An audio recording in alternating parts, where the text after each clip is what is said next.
Hi guys, welcome back. I hope you are doing great and welcome in another episode of Living with an Alfa Romeo, but it's not 156.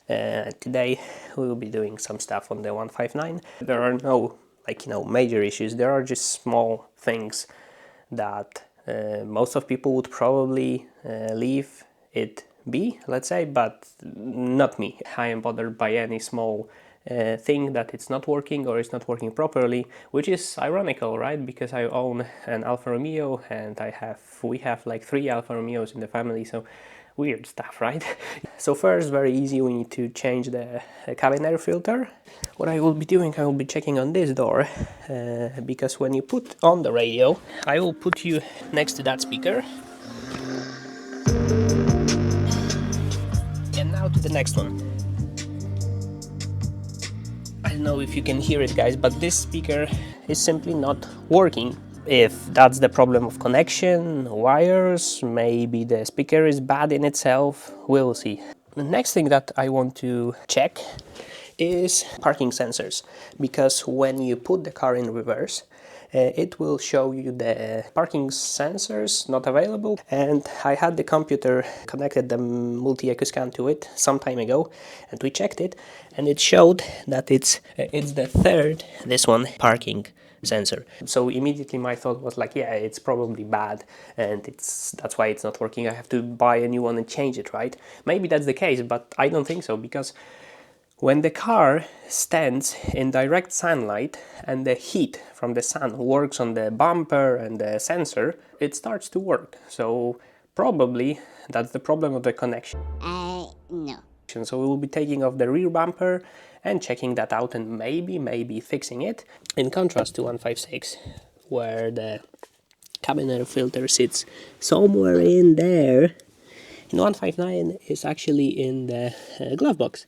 So basically what you need to do is take off here this small cover, just pull on it, it's held in by clips, put it away, and then you should have one bolt in here, which is missing, which means someone who was an idiot was in here because he forgot to put in the bolt. And then you have a little bit of the clips, some of the clips, one in here and one in here.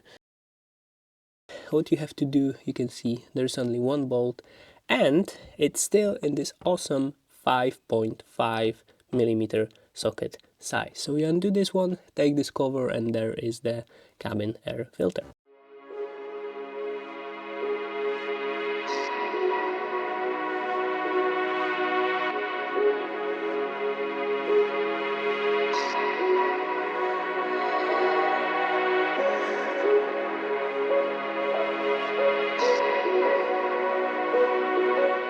And it was never, ever removed because it has its own botanical garden in it. So, not good.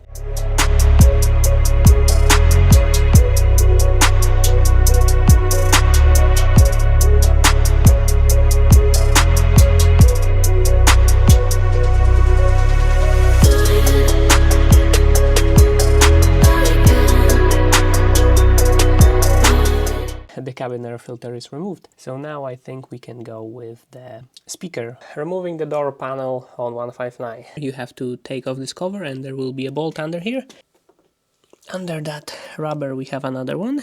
Then when we take out this element for window switches, there are 2 bolts bolted directly into the door.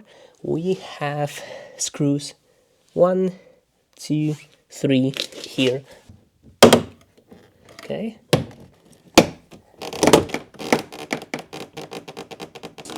Then just stop and check what's happening.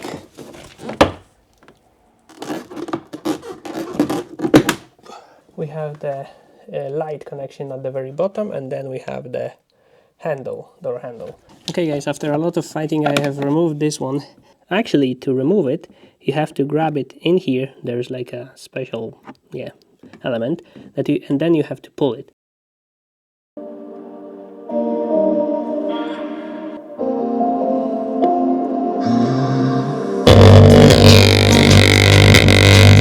Okay guys, so my professional diagnosis is that this one just farts, makes like weird farting noises. At some points it starts to play music, but it's very, like, you know, the sound is not clear, it just farts and makes weird high-pitched noises. It feels like it's not operating on its full power, so basically I presume that the speaker is just ending its life. Let's try to deal with the faulty reverse sensor. So basically what we have to do is remove the rear bumper. To remove the bumper we need to remove all of these lights. Then we have one screw over here, we have one here, and the third one is in here, and the last one should be, it's in here at the bottom. Same on the other side. And then we also have, we have one in here, and the second one is in here. So all of those needs to go out.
Okay guys, I finally took the bumper off. It took me way longer that I am proud of, let's say. But yeah, there's not much space where you can put your fingers.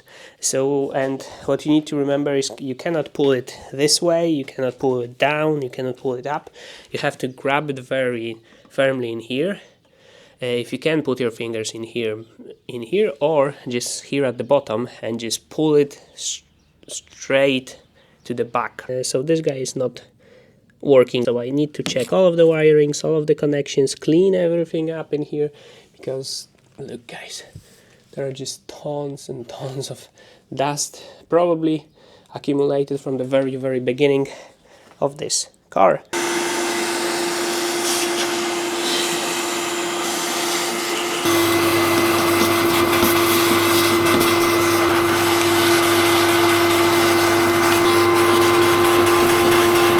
Now it's time to clean this, wash this, because it's absolutely disgusting!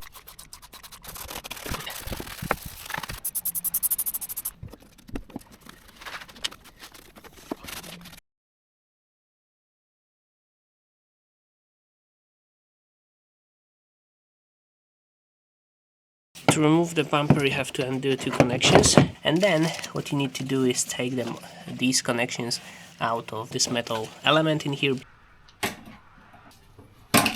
Okay. I've cleaned the bumper more or less. I'm just checking the connections. As you can see, I have made a little bit of a mess because I thought that this is not, there's something wrong with the wiring, that someone was here and was doing something. But yeah, basically I took all of this apart and checked all of the wiring, checked the continuity from every single wire to the body of the car, and everything is working okay. There is continuity, so it's not the problem of the wires. I put everything on the car, let's say, just the bumper hanging, put the ignition on, put the reverse in, and when you do that, and when you go next to the sensor, and you place your hand close to it like that, and you should hear clicking, right? So I checked all of those, and yeah, the third one is not doing that. I've ordered a new one. and yeah, we will replace that one. But again, I wanted to make sure, because sometimes it was working, sometimes it wasn't, so that's why I thought it may be the cause of the wiring, but it's not, it's the sensor. So yeah, so I will just now put all of this back together. Nowhere to be found, but I keep looking for it. Out of my sight, looking for it. Okay, so we have the new sensor in. So yeah, let's put it back into the bumper and just put everything back together, and hopefully it will work.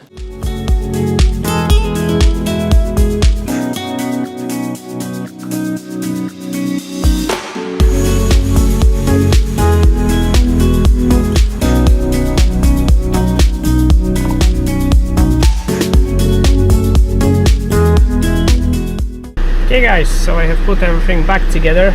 Door to the garage is closed, so basically if I put on the reverse, it should immediately start making the noise if they are working. Yep. Yes, amazing.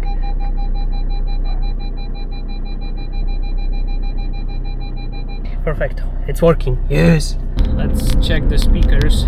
Yeah, it's not exactly the one that I wanted.